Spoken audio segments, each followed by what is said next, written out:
Good morning बंधुरा।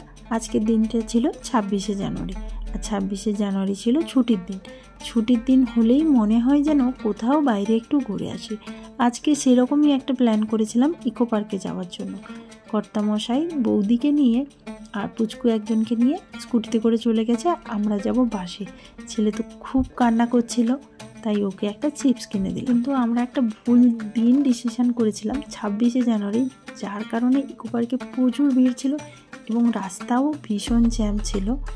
যাই হোক, পার্কের সামনে চলে এসেছি। এটা 3 নম্বর গেট এবং সামনে দেখো কত খেলনা, কত অ্যাট্রাকশান দিয়ে রেখেছে, মানে বাচ্চারা এলেই যেন নেয় এরকম একটা কন্ডিশন হয়ে গেছে এখানে। ইকো পার্কের আমরা এখন 3 নম্বর গেটে আছি। অ্যাকচুয়ালি 3 এবং 4 নম্বর গেটে সব থেকে বেশি দেখার মতো জিনিস থাকে। এখানে কিন্তু খাওয়ারও অ্যালাউ থাকে, মানে বাড়ি থেকে আপনারা খাবার আনতে পারেন। আমরা অলরেডি খাবার বাড়ি থেকেই বানিয়ে এনেছি। আজকের মেনুতে ছিল fried rice, green chicken, salad আর মুসুরের ডাল, মানে মিক্স ডাল করা হয়েছিল। খোসা ছাড়ানো ডাল নয় বলে দেখতে একটু ব্ল্যাক ব্ল্যাক, কিন্তু খেতে খুব টেস্টি ছিল। সাথে ছিল একটা করে ল্যাংচা আর পাঁপড় ভাজা। অ্যাকচুয়ালি ইকো পার্কে ঘুরতে যেমন মজা লাগে, তেমন এইভাবে একটা এত সুন্দর পরিবেশে বসে খেতে কিন্তু সেরকম মজা লাগে।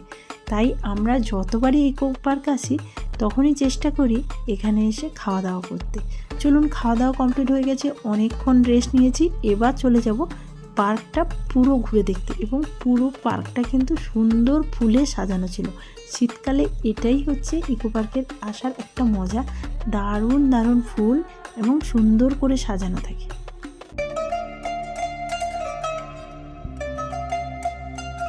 ইকো পার্কের মধ্যে একটা বিশাল বড় লেক আছে, যার মধ্যে প্রচুর মাছ আছে এবং বেশ বড় বড় তেলাপিয়া মাছ। এখন আমরা চলে এসেছি মিস গার্ডেনে নিজেদেরকে একটু ভেজানোর জন্য। আর ছেলে একটু বেশিক্ষণ ভিজতে পারেনি বলে খুব কান্না করেছে, ওকে তো সামলানো যাচ্ছিল না, ওইখানেই গড়াগড়ি করছিল। ইকো পার্ক তো বিশাল বড়, তাই পুরোটা কভার করতে হলে বেশি সময় এক জায়গায় টাইম ওয়েস্ট করা যাবে না। এখন আমরা চলে এসেছি ভাস্কর্য বাংলার ইতিহাস উদ্যানে। উদ্যানটা দেখতে কিন্তু খুবই সুন্দর।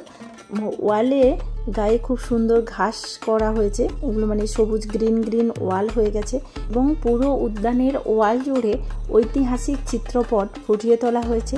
চলুন পুরো উদ্যানটা ঘুরে দেখা যাক।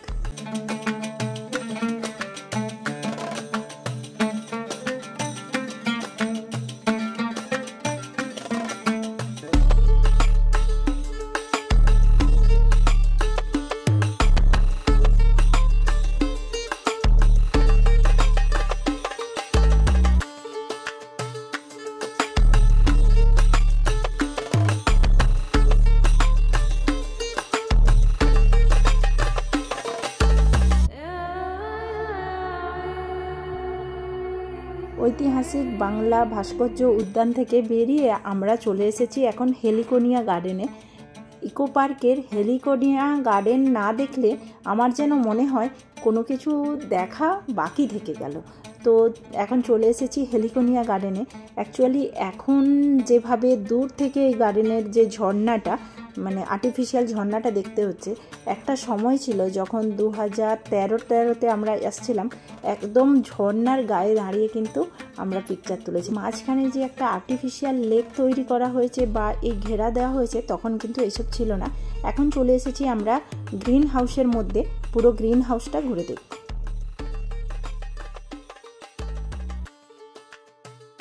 ইকো পার্কে বিশাল বড় দেখা ঘোরার জায়গার সাথে সাথে বাচ্চাদের খেলনারও অনেক জিনিস আছে, যেমন দোলনা আছে, স্লিপ আছে।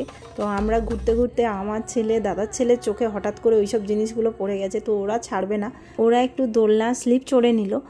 আমরা যেহেতু 26শে জানুয়ারির দিন ইকো পার্কে গিয়েছিলাম, তাই জেনারেলি একটু বেশি ভিড় ছিল অন্যান্য দিনের তুলনায়। পুরো ইকো পার্কটা একদিনে ঘোরা আমাদের পক্ষে পসিবল মনে হলো না, তাই কিছু কিছু লেকের সাইড এবং 1 নম্বর 2 নম্বর গেটের দিকে যেগুলো আছে সেগুলো কভার করতে পারিনি। 3 এবং 4 নম্বর গেটের দিকে যেগুলো আছে ওইগুলো আমরা কভার করতে পেরেছি। আজকে আমরা 7 ওয়ান্ডার্সে ফার্স্ট টাইম ঢুকবো, তাই হাজব্যান্ড চলে গেল টিকিট কাটতে, আমরা এখানে বসে বসে কিছুক্ষণ উপভোগ করে নিলাম।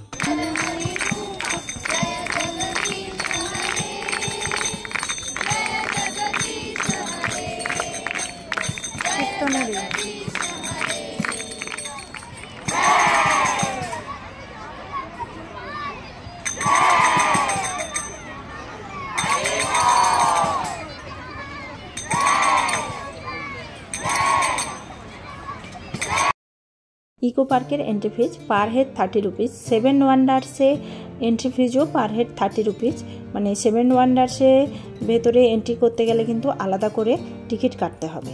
7 ওয়ান্ডার্সে এন্ট্রি টাইম 12টা থেকে 7:30, আর এটি গেট নম্বর 4-এ অবস্থিত। 7 ওয়ান্ডার্সে এন্ট্রি করতে গেলে আপনাকে কিন্তু গেট নাম্বার 4-এ এলে খুব ভালো হবে, মানে এখান থেকে একদম কাছেই 7 ওয়ান্ডার্স অবস্থিত। চলুন পুরো 7 ওয়ান্ডার্সটা ঘুরে দেখা যাক। ইকো পার্কের এন্ট্রি টাইম 11টা থেকে 7:30 এভরিডে, আর মানডে হচ্ছে ইকো পার্ক বন্ধ থাকে। এবং 7 ওয়ান্ডার্সে তো এন্ট্রি টাইম বলে দিয়েছি, 7 ওয়ান্ডার্সও মানডে বন্ধ থাকে। তো পুরোটা ঘুরে দেখা যাক।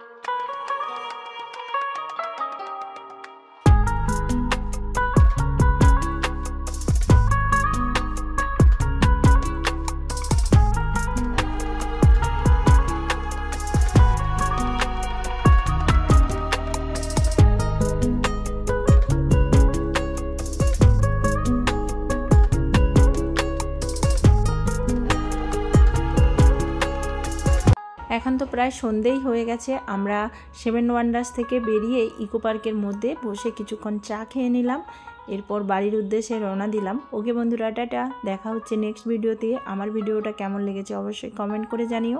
ভালো লাগলে একটা লাইক করো আর চ্যানেলটা সাবস্ক্রাইব করে পাশে থেকো।